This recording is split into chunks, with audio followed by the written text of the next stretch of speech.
ဗိုလ်ချုပ်တော်မြတ်နိုင်ကသူ့ညီပြန်လွတ်မြောက်ဖို့အတွက်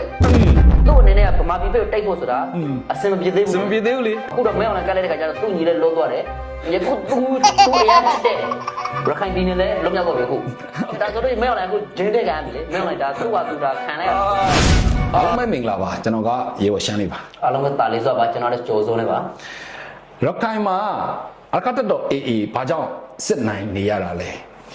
ဲပြီးတော့ကျွန်တော်တို့နိုင်ငံအတွင်းထဲမှာပထမဦးဆုံးလွတ်မြောက်နေမြေလို့တောင်မှကျွန်တော်တို့ဒါပြည်သူတွေကထင်မှတ်နေကြပြီဆိုတော့ဒီလိုအခြေအနေမျိုးအထိသူတို့တွေအောင်မြင်နေရခြင်းရဲ့နောက်ွယ်ကအရေးကြီးဆုံးသောအချက်တွေကိုကျွန်တော်မိဘတွေကိုဒီနေ့တင်ပြဆွေးနွေးသွားဖို့အကိုခြေကိုဖိတ်ခေါ်လာပါတယ်ဟုတ်ကဲ့ပါခင်ဗျာအဲ့တော့ပေါ့နော်အခုနပြောတော့ပေါ့နော်လွတ်မြောက်နေမြေတစ်ခုလို့ထင်မြင်ယူဆတာမဟုတ်ဘူးလွတ်မြောက်နေမြေတကယ့်ကိုဖြစ်နေတာပေါ့နော်လွတ်မြောက်နေမြေတကယ့်ကိုလုံးဝကိုဖြစ်နေတာလွတ်မြောက်ပြည်နယ်ကြီးတစ်ခုပေါ့လွတ်မြောက်ပြည်နယ်ကြီးတစ်ခုလို့ကျွန်တော်တို့ယူဆလို့ရတော့ပြီပေါ့နော်အဲယူဆတာမဟုတ်လွတ်မြောက်ပြည်နယ်ဖြစ်ကိုဖြစ်နေပြီပေါ့နော်အဲ့တော့ဒီဟာတဲ့အကြောင်းရင်းကဘာကြောင့်လဲဆိုတော့နံပါတ်1ကဘာလဲဆိုကျွန်တော်တို့ဒီတက်တော်အနေနဲ့ပေါ့နော်ဒီသူတို့လုပ်ငန်းတွေလှုပ်ဆောင်တဲ့အခါမှာနံပါတ်1ပါပြည်သူတွေပုံမှာသူကမေတ္တာတရားထားတယ်ပြည်သူတွေကိုနံပါတ်1နေရာမှာသူတို့ထားတယ်သူတို့ရဲ့ focus ဒီလက်ရှိပြည်သူကိုပဲသူတို့ကဥတည်တယ်အဲကြောင့်မလို့ဒီပြည်သူတွေရဲ့မေတ္တာကိုသူတို့ရရှိတဲ့အတွက်ကြောင့်ပေါ့နော်အခုလိုမျိုးဒါတိုက်ပွဲတိုင်းမှာနိုင်နေတယ်လို့ကျွန်တော်ယူဆတယ်ပေါ့နော်ဒါကတော်လိုင်းရဲ့အရေးကြီးဆုံးတော့ချက်ဟုတ်ပါဆိုတော့ပြည်သူသားလင်းကျွန်တော်တို့ရဲ့အားကိုးရာပြည်သူသားလင်းကျွန်တော်တို့ရဲ့မိကိုးရာဟုတ်ပါတယ်နော်ဆိုတော့ဒီအချက်ကိုကျွန်တော်တို့ဒါလက်နက်ကင်ထားတော့တပ်ဖွဲ့ဝင်တိုင်းဒါသူတို့ရဲ့ဘယ်လိုပြောမလဲနော်အဓိကမိန်းဆောင်ဘုတ်အနေနဲ့ကိုသူတို့တွေလက်ကင်ဆွဲထားရမယ်ဆိုတော့ကျွန်တော်တို့အခုဒီနေမျိုးတွေတက်ခိုက်သိမ့်ပိုက်တယ်ကျွန်တော်တို့ဒါပေါ့နော်ဒီစုမှုထိတ်ချုပ်ဖို့အတွက်စ조사နေတဲ့တပ်ဖွဲ့ဝင်တွေကြားထဲမှာလည်းပဲအချို့ခက်ခဲတွေပြီးတော့အချို့ပြဿနာလေးတွေကိုလည်းကျွန်တော်တို့ပြည်သူအားလုံးကစောင့်ကြည့်နေကြတယ်โอเคရခိုင်ဘက်ပဲပြန်လှည့်ရအောင်ဆိုတော့ရခိုင်ကကျွန်တော်တို့ကဒီ2021အာဏာစပြီးတော့တိမ့်တဲ့အချိန်မှာသူတို့တွေစီးရေးထဲမှာပါမလာသေးဘူးသူတို့တွေအဲ့ဒီအတွက်သူတို့တွေဒါပြင်ဆင်နေကြဆဲအချိန်ပေါ့နော်ဒါပေမဲ့အချိန်တို့အတွင်းမှာရခိုင်ပြည်တစ်ပြည်လုံးကိုကျွန်တော်တို့မျိုးပေါင်းများစွာအကြမ်းဖက်စစ်တပ်ရဲ့စစ်ခွေးစခန်းပေါင်းမြောက်များစွာကိုတိုက်ခိုက်သိမ်းပိုက်ခဲ့တဲ့အခြေအနေတွေကတကယ်အံ့ဩဖို့ကောင်းတယ်ပြီးတော့ရခိုင်ကစစ်မျက်နှာပြင်မှာဆိုရင်ကျွန်တော်ထူးခြားတာကသူတို့တွေ့ရတာကကြီးတက်ရေတက်ကောလေတက်ကောတွေ့ရဟုတ်တယ်ဆိုတော့အချို့နေရာတွေမှာဆိုရင်ရေတက်မှာပါဟုတ်တော့ဟုတ်ပါတယ်ရေတက်ပြစ်ကူမပေးနိုင်ဒါပေမဲ့ရခိုင်စစ်မျက်နှာပြင်ကရေတက်ပါပြစ်ကူပေးခံရတဲ့အခြေအနေဆိုတော့ဒီကြားထဲမှာကျွန်တော်တို့ဒါဒီဘာသာရေးထိလျှလေတဲ့အခြေအနေတွေ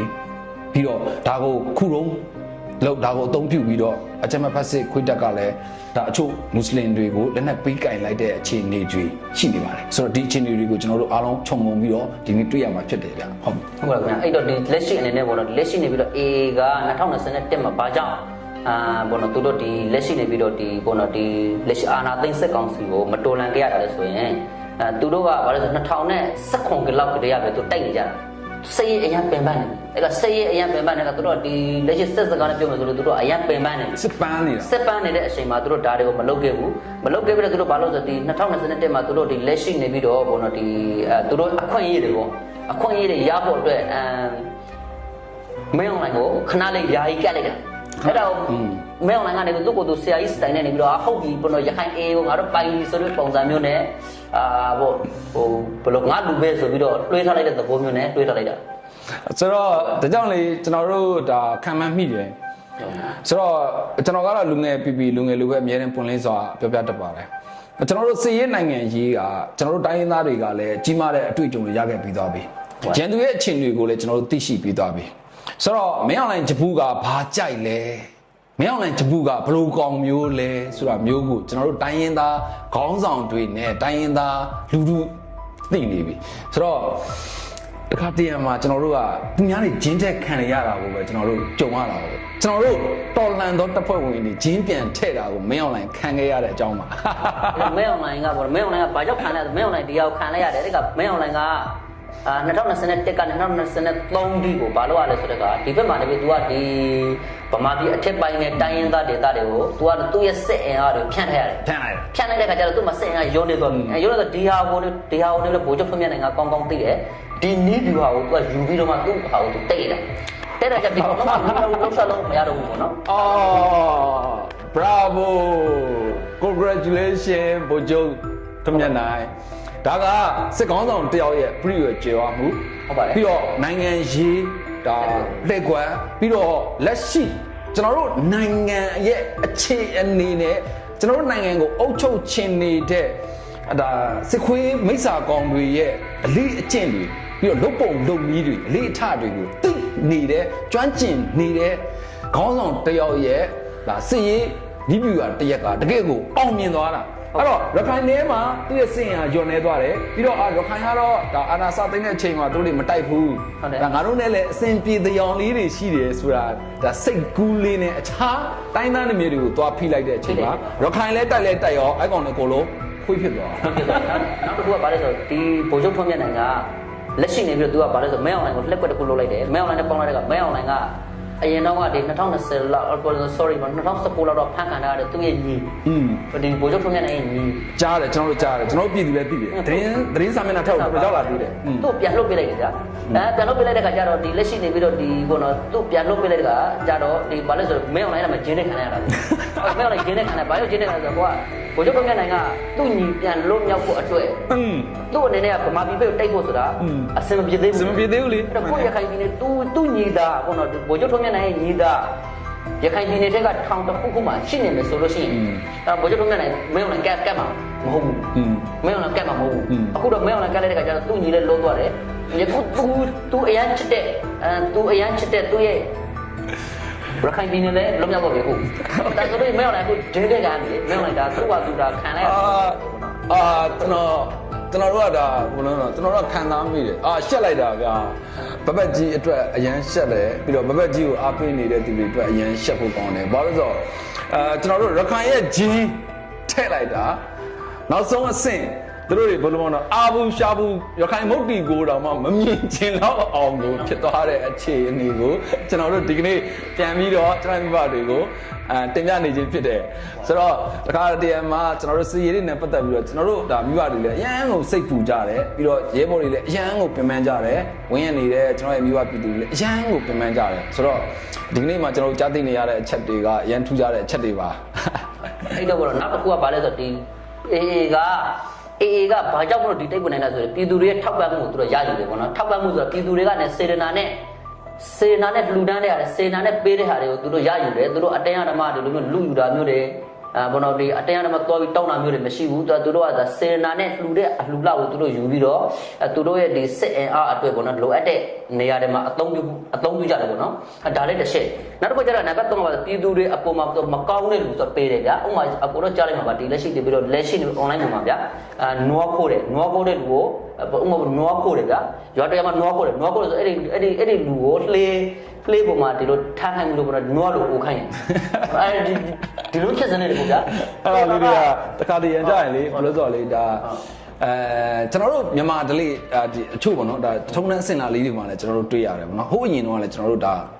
ကြုံခဲ့ဘူးမြင်ခဲ့ဘူးတဲ့ကျွန်တော်ရဲ့မိဘတွေလည်းရှိကောင်းလည်းရှိပါလိမ့်မယ်ဟုတ်ပါဆိုတော့ကျွန်တော်တို့ဒါဥမာရွာတရွာမှာပြစ်မှုလုပ်လိုက်တယ်ပြစ်မှုလုပ်တဲ့အချိန်မှာတကြီးကတတ်မလားတကြီးရွာလူကြီးပေါ့ဗျာသူ့ကိုပေါ့နော်နောက်တစ်ခါဒါမျိုးမလုပ်အောင်ရွာစဉ်ပတ်ပြီးတော့អော်ခိုင်းတာလို့ပါလို့ရှိခဲ့တယ်ဒါမျိုးလုပ်တာပေါ့နော်နောက်တစ်ခုကဘာဥမာဟုတ်တာဒီလက်ရှိနေပြီးတော့ဥမာပေါ့ဥမာဒီဟိုတစ်ခါတော့ဗျာအဒိန်မှုတူလွန်ကြတယ်2021လောက်မှဖြစ်မယ်အဲ့ဒီမှာလက်ရှိတော့ကြောက်တုံမြို့မှာကြောက်တုံမြို့ကအဲ့ဒီမှာစိတ်မနှံ့တဲ့ကောင်မလေးပေါ့နော်အသက်73နဲ့အရွယ်စိတ်မနှံ့တဲ့ကောင်မလေးတယောက်ကိုအဲ့ဒီမှာနေပြီးတော့ယောက်ျားရဲ့မိုင်း4ယောက်ကမဒိန်ကျင်တယ်ဆိုတော့အဲ့ဒီမဒိန်ကျင်တဲ့လူ4ယောက်ကိုသူတို့အဲ့ဒီမှာလက်ရှိနေပြီးအေတက်ကဖမ်းသွားတယ်ဖမ်းတော့သူတို့ထောင်ချလိုက်တယ်ပေါ့ဗျာထောင်ချလိုက်တဲ့ကသူ့ရဲ့ပြင်းမှုပြစ်ဒဏ်နဲ့သူညီညွတ်အောင်ချလိုက်တယ်ချတော့အဲ့ဒီလူတွေကနောင်တရတယ်ဆိုလို့ရှိရင်အဲ့ဒီလူတွေကိုသူတို့ကနေပြီးတော့ပြန်ပြီးတော့ပေါ့နော်ဒီဘယ်လိုသူတို့ပြန်ပြီးတော့မိုးမှန်ပေးတယ်ပေါ့နော်သူတို့မိသားစုစောင်းနေရပဲစအဲ့ဒါမှအေကနေပြန်ထောက်ပံ့ပေးထားတာရှိတယ်ပေါ့နော်ဒါတွေ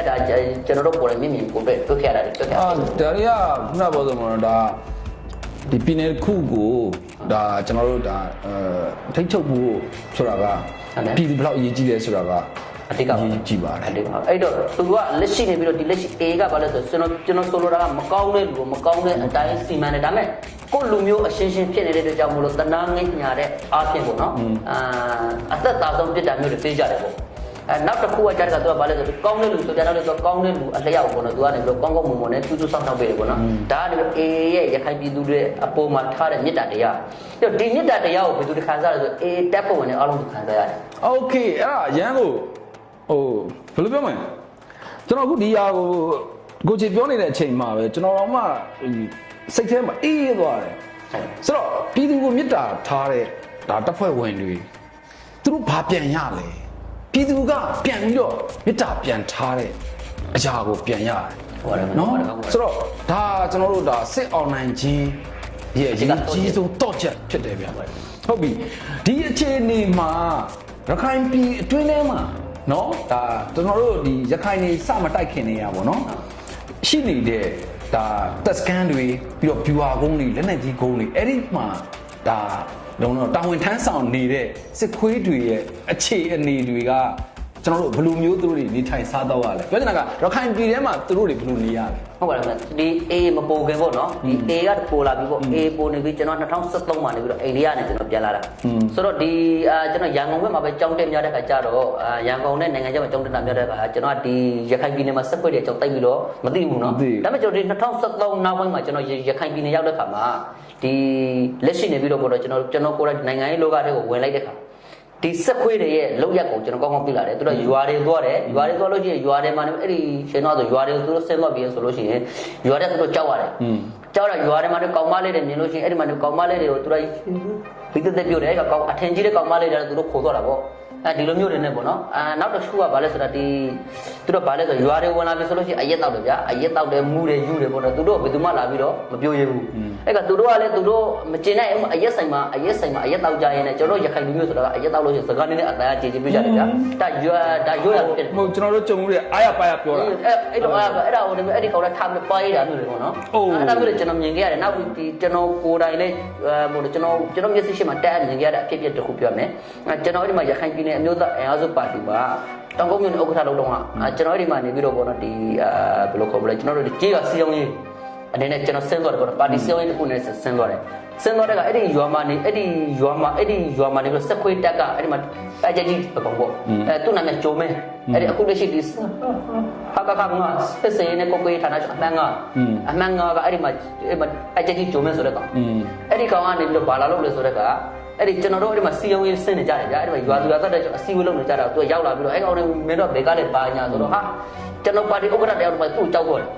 သူကမူယူနေပေါ့နော်သူ့တပည့်3ယောက်နဲ့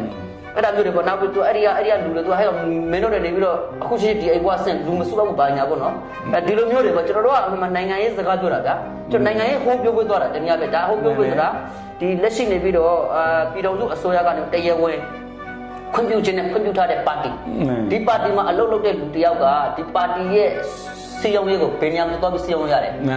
်ဆိုတော့အဲ့ဒါကိုသူတို့ကနေပြီးတော့အဲ့ဒါမျိုးလောက်ထားတဲ့ကရွာသူရွာသားတဲ့ကြောက်ပြီးပြေးသွားကြတာပေါ့အဲ့တော့အဲ့ဒီခါကျွန်တော်သူ့တိုင်လိုက်တယ်ပေါ့ဒါတော့ဟိုတိုင်လိုက်လို့တော့ပြုတ်သွားတာဒါတော့ထားလိုက်တော့အဲ့တော့ဆိုလိုတာကသူတို့တွေကအဲ့ဒါမျိုးပေါ့နော်ဒီလက်ရှိနေပြီးတော့ဒီ2013 2014လောက်ကတည်းကပေါ့နော်သူတို့ကဘာလုပ်ကြလဲဆိုတော့ပြည်သူတွေကိုအနိုင်ကျင့်တဲ့ပုံစံမျိုးမြတ်တာမထားဘူးအဲ့ကပြည်သူအခုသူတို့ဆက်ရှောင်းတာဒါတွေကြောင့်သူတို့ကပြည်သူတွေကြားတဲ့ကိုတော့သွားလို့မရဘူးပြည်သူတွေကြားတဲ့ကိုသွားရင်လည်းသူတို့မှသေလာနေရှိတယ်ပြည်သူတတ်မှာအေးမတတ်ဘူးတတ်မှာကျွန်တော်တို့ကြုံရတယ်ဆိုတော့ဥမာဆိုတော့ကျွန်တော်တို့ဒီဒေါ်လာရေးတပ်ဖွဲ့ဝင်တွေဗျာကျွန်တော်တို့မြို့နယ်ကြီးရွာတွေမှာဖြစ်ပေါ့နော်ကျွန်တော်တို့သွားတယ်ကျွန်တော်တို့သွားတဲ့နေရာတွေကကျွန်တော်တို့နဲ့ဘာသာစကားမတူဘူးနောက်တိုင်းသားနေပြည်တော်ကိုကျွန်တော်တို့ရောက်သွားတယ်ကျွန်တော်ရောက်သွားတဲ့အချိန်မှာကျွန်တော်တို့အဲ့ရအခုကြီးတောင်းရတယ်အမုတ်ဆိုင်သွားခြင်းလို့လမ်းလေးညှို့ပေးပါသူတို့မုတ်ဆိုင်လှမ်းပြီးလမ်းပြတယ်မုတ်ဆိုင်မှာကျွန်တော်တို့မုတ်တွေပါဝယ်လိုအပ်တယ်ပေါ့နော်အရာတွေပါဝယ်တယ်ပေါ့နော်ကုန်စုံဆိုင်လူမျိုးပေါ့ဆိုတော့အဲ့ဒီမှာကျွန်တော်တို့ဘာသာစကားနားမလဲဒါပေမဲ့ကျွန်တော်တို့ဒီပြည်သူ့ကာကွယ်ရေးတပ်ဖွဲ့ဝင်တွေမှန်ကျွန်တော်တို့တိုင်းသားတွေသိတယ်တိုင်းသားတွေသိတယ်ကျွန်တော်တို့လက်ညှိုးထိုးတဲ့အရာတွေကိုသူတို့ပေါ့နော်အကုန်လုံးလိုက်ပြီးတော့စီစဉ်ပေးတယ်သူတို့ချာချာထုတ်ပိုးပေးတယ်ပြီးတော့ကျွန်တော်တို့ဒါဝယ်ပြီးတော့ငွေရှင်းပေးပြီးရင်တော့မှသူတို့ကဥမာပွန်သီးကိုလက်ဆောင်ထည့်ပေးလိုက်တာမျိုးပြီးတော့ရေတံဘူးကတ်တွေပေးလိုက်တာတွေရှိတယ်ပြီးတော့ကျွန်တော်တို့တောက်ဖို့ဆိုပြီးတော့ဖတ်ကြမ်းထုတ်တယ် ဖတ်ချန်းထုတ်တွေကိုလက်ဆောင်အနေနဲ့ထည့်ပေးလိုက်တာရှိတယ်ဒါကတိုင်းရင်းသားတွေနဲ့ကျွန်တော်တို့ပြည်သူ့ကာကွယ်ရေးတပ်ဖွဲ့ဝင်လူငယ်တွေမြေပြင်မှာတကယ်ကြုံတွေ့ခဲ့ရတယ်ကျွန်တော်ကိုယ်၌လက်တွေ့ကြုံခဲ့ရတဲ့အခြေအနေဒါပေမဲ့အကြမ်းမဲ့ဖတ်စစ်ခွေးအောက်မှာတာဝန်ထမ်းဆောင်နေတဲ့စစ်ခွေးတွေကျွန်တော်တို့ရခိုင်မြေမှာကြုံတွေ့နေရတဲ့အခြေအနေကတော့မုတ်ဆိုင်မှာပတ်စံရှိတာတော့မှသွားဝယ်မစားရဲတဲ့အဖြစ်ပြီးတော့ဘာလာဝယ်မယောင်းတဲ့အဖြစ်ပြီးတော့တကယ်လို့သွားဝယ်တို့လမ်းမပေါ်ထွက်ရင်တောင်မှအသက်ခံရနိုင်တဲ့အခြေအနေမျိုးအသက်ခံရအသက်ကိုခံရတော့တာပေါ့နော်2019က2019ကဖြစ်မယ်အဲ့ဒီမှာလို့စစ်ဘိုးကပေါ့နော်စစ်ဘိုးတယောက်ကကြောက်တုံမြို့မှာကြောက်တုံမြို့မှာဗန်ထုတ်တော့တာငွေထုတ်တော့တာဟုတ်ပြီ2ယောက်သွားတယ်2ယောက်သွားအဲ့ဒါကိုကြောက်တုံမြို့ကအဲ့ဒီမှာစိုက်ကကေဆွဲတဲ့လူတွေကဝိုင်းလို့ဓာတ်ထုတ်လိုက်တယ်ပြီးသွားတော့နော်ဒီလိုအဖြစ်ဖြစ်နေရှိတာပေါ့အဲ့ဒါဘာကြောင့်လဲဆိုပြည်သူကိုမြစ်တာမထားတဲ့အဖြစ်ကြောင့်ပေါ့နော်ဒီကောင်လေးရွာတဲ့ကိုအခုနကပြောသလိုပေါ့ဟိုမုတ်ဝင်စောက်ပုံကျွန်းနဲ့ရေတောင်မှတော့ဖို့စိတ်ကူးတယ်မှာစိတ်ကူးရင်းမှာဟုတ်နော်ဒါအဲ့မှာရှင်းနေရှင်းဘကိုင်စစ်မျက်နှာအပြင်အသီးသီးမှာအကြမ်းဖက်စစ်ခွေးတက်အစာရှည်စာငပြက်ပြီးတော့တိမ်သွားတာတွေအများကြီးကျွန်တော်တို့ပြည်သူတွေသိပြီးသားဘာကြောင့်လဲဆိုတော့အဖေကျွန်တော်ပြပါတယ်ဒီနေ့တွေ့ပြီဖြစ်တယ်ပြီးတော့ငါဆိုတဲ့ကောင်ကဘူကြီးပါပခုံးမှာအပွင့်နေငါဘယ်နေရာမှာဘယ်လိုပဲသွားမယ်ဘာသာလုပ်မယ်ဆိုတဲ့ပုံစံမျိုးတွေကျွန်တော်တို့ရခိုင်မှာအဲ့ဒီအချိုးမျိုးလာမချိုးနေရခိုင်မှာချိုးလို့နောက်တစ်ခုကဒီလက်ရှိပေါ်တော့ရခိုင်ပြည်နယ်မှာအခုလက်ရှိစစ်တွေကြံသေးတာပေါ့နော်စစ်တွေကြောက်ဘူးမန်းအောင်ဒီသုံးမျိုးနဲ့ကြံသေးတယ်ဆိုတော့အခုလက်ရှိနေပြီးစစ်တွေတိုက်နေတယ်ကြောက်ဘူးတိုက်နေတယ်အဲ့တော့ကျွန်တော်အခုအချင်းမပြောသေးကျွန်တော်ပြည်သူတွေရန်ဟိုဒါသိကျင်နေတယ်ပြီးတော့ကျွန်တော်လည်းသိကျင်နေတယ်ကျွန်တော်ကတခုံးမဲ့ကျွန်တော်မေးလိုက်ဟုတ်ကဲ့အခုကြံနေပါတယ်ဆိုတဲ့စစ်တွေကြောက်ဘူးမန်းအောင်ဟုတ်ပါအဲ့ဒီသုံးခုလုံးကိုအာနာယူအကြမ်းဖက်ကောင်တွေဆက်ပြီးတော့ထိန်းနိုင်မလားကျွန်တော်တို့ရခိုင်ကအရကတတော်အေလက်ထဲကိုရောက်သွားမှာအေလေးတယောက်မှသေချာပါတယ်ဘာကြောင့်သေချာတာလဲကျွန်တော်နံပါတ်ဘောနော်အချက်ထောက်ပြပြမယ်ကျွန်တော်ပထမအနေနဲ့အရင်ထောက်ပြပြမယ်လက်ရှိနေပြီးတော့ဒီလက်ရှိနေပြီးတော့ဒီကျွန်တော်တို့စစ်တွေမျိုးကိုသွားမယ်ဆိုလို့ရှိရင်အန်ပြီးရင်မြေပေါင်းပြီးရင်မင်းပြပြီးမြောက်ဦးပြီးမှကြောက်တော့ပြီးမှစစ်တွေရောက်ဆိုတော့ဒီလက်ရှိနေပြီးတော့အန်ရဲ့မင်းပြရဲ့and sorry အန်ရဲ့မြေပေါင်းရဲ့မင်းပြရဲ့မြောက်ဦးရဲ့ကြောက်တော်ရဲ့ကိုအေကနဲ့သိမ်းထားတာအေးလုံးမြောက်နေဖြစ်နေတယ်ဆိုတော့ကြံတဲ့နေရာလေးတွေကဘာလဲဆိုဒီအခုလက်ရှိနေပြီးစစ်တွေတကွက်စာကြံတယ်ဆိုတော့ဒီစစ်ခွေးတွေကဒီစစ်တွေမြို့မှာအထိုင်ချထားတဲ့ဒီစစ်ခွေးတွေကဘယ်သူထောက်ပံ့ခြင်းနဲ့ဘယ်သူစီကပိုက်ဆံနဲ့သူတို့စားတော့မယ်မြို့ထဲကိုအပြောနေလေသူတို့ဘယ်နေရာကမှသူတို့အဲ့တော့သူတို့ဟာစစ်ကူကိုလည်းသူတို့မြုံမှန်းလို့မရဘူးနံပါတ်1နံပါတ်2လေကြောင်းနဲ့တိုက်တယ်โอเคလေကြောင်းတိုက်မယ်ဆိုလို့ရှိရင်ဒီအေကလေကြောင်းရန်ကိုကာကွယ်ဖို့အတွက်သူတို့မှနိစ္စနဲ့ရှိပြီးသားဖြစ်မယ်နိစ္စနဲ့ရှိပြီးလို့ကြောင်းလဲအားမှာသူတို့အထိုင်ချထားတာလေအားရဲ့ဒီလက်ရှိနေပြီးတော့ဘာလို့ခေါ်လဲအဲ့ဒါကိုအန်တက်မာကြီးတစ်ခုလုံးသူတို့အထိုင်ချထားတာဒီအန်တက်ဟာရခိုင်မြို့တပြည်နယ်လုံးကိုထိန်းချုပ်ထားတဲ့တက်ဆိုတော့ဒီတက်ကိုတော့မှအေကထိန်းချုပ်ထားနိုင်ပြီဆိုတော့လေကြောင်းရံကိုသူတို့မကြောက်လို့ထိန်းချုပ်ထားတာဆိုတော့ဒီတစ်စစ်ကိုသူတို့လေကြောင်းလာပြီးပူမယ်ဆိုတဲ့ဟာဘေးပြထားလိုက်တော့နံပါတ်1ကပထဝီအနေထားအရသူတို့ဘယ်လိုနည်းနဲ့မှသွားလို့မရဘူးဟုတ်ပြီစစ်တွေကနေပြီးတော့ရန်ကုန်လာမယ်ရေလန်းခီး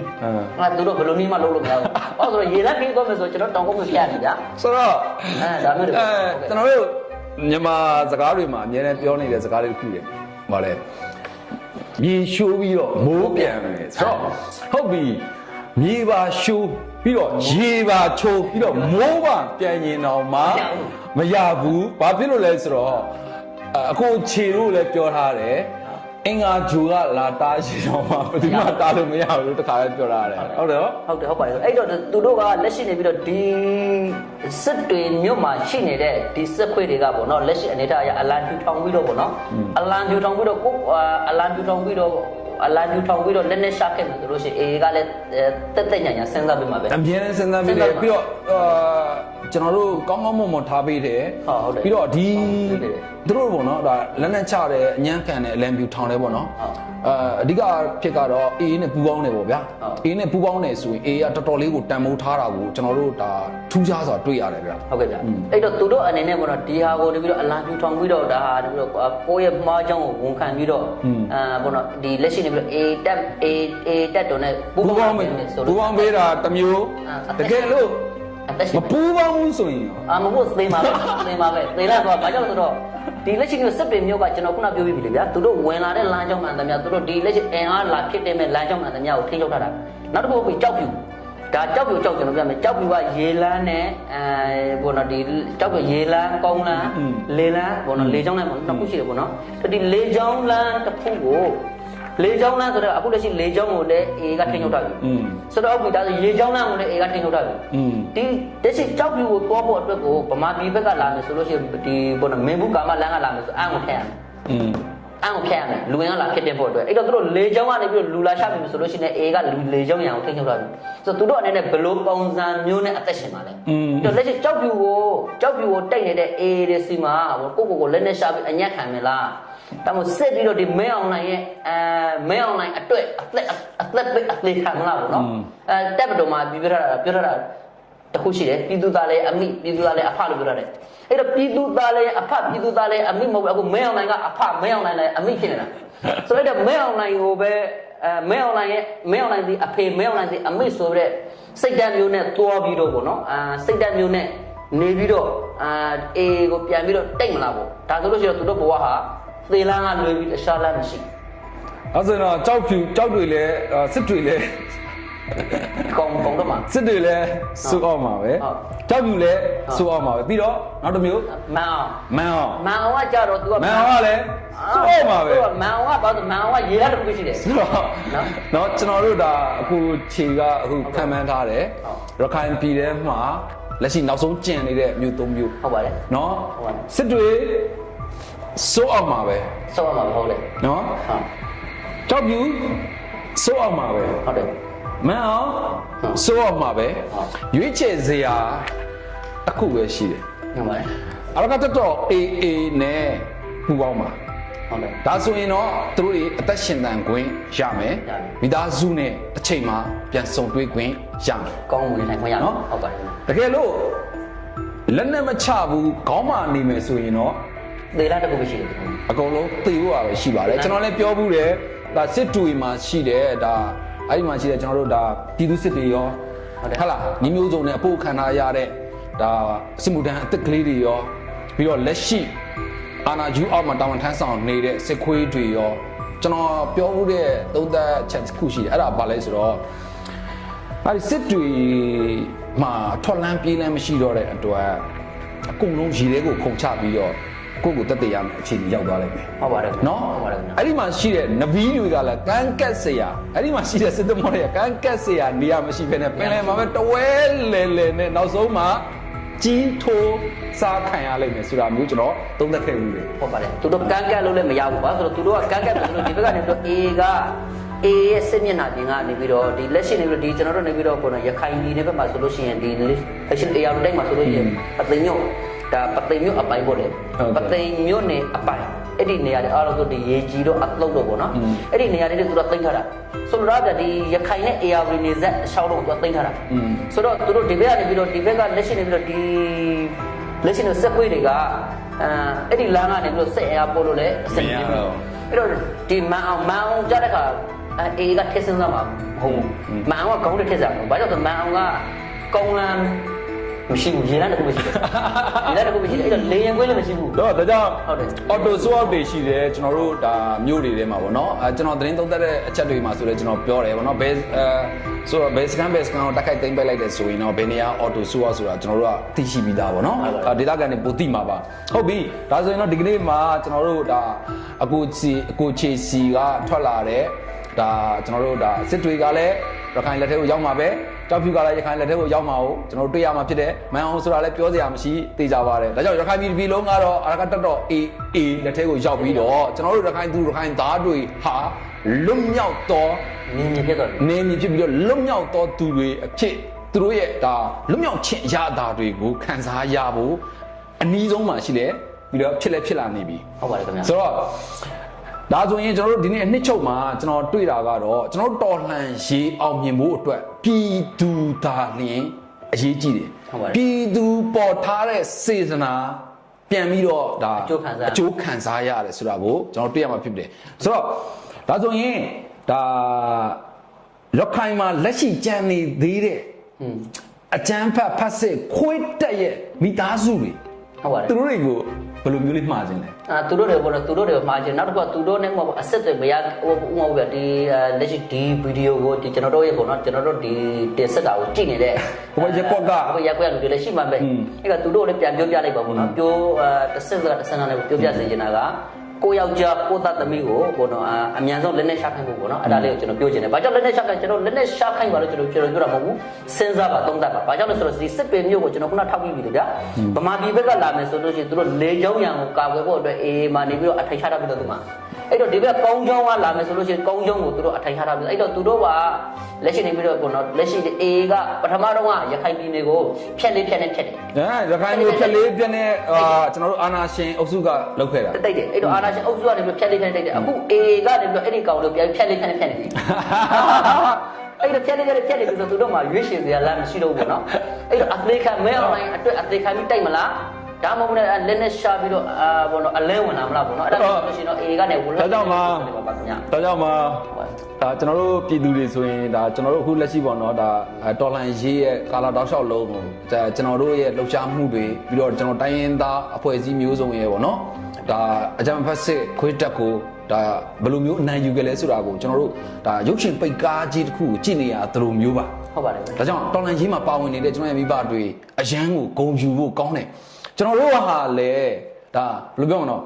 တေချာစွာစနစ်တကျစီစဉ်ပြီးတော့စည်ရင်မဟာဗျူဟာကြတစ်ချိန်ကသူတို့တွေလုတ်ခဲ့တဲ့ဖြက်လေးပြက်ကိုကျွန်တော်တို့ကပြန်ပြီးတော့ခေါင်းတာဖြက်လေးပြက်ပြန်ဖြတ်နိုင်တဲ့အခြေအနေထိရောက်ရှိလာတာကျွန်တော်တို့ရဲ့ဗီဒီယိုကိုကြည့်နေတဲ့ကျွန်တော်တို့ရဲ့ပြည်သူဦးချင်းစီရဲ့ကျေးဇူးကြောင့်ဖြစ်ပါတယ် ဟုတ်ပါတယ်ဟုတ်ပါတယ် ဒီဗီဒီယိုကိုစုံလီကြည့်ရှုပေးတဲ့ကျွန်တော်ရဲ့မိဘတွေကိုတဦးချင်းစီတိုင်းကိုကျေးဇူးအထူးတင်ရှိပါတယ်ဗျ ဟုတ်ပါတယ်ကျွန်တော်လည်းကျေးဇူးတင်ပါတယ်ပေါ့နော်ဟုတ်ကဲ့ပါခင်ဗျာ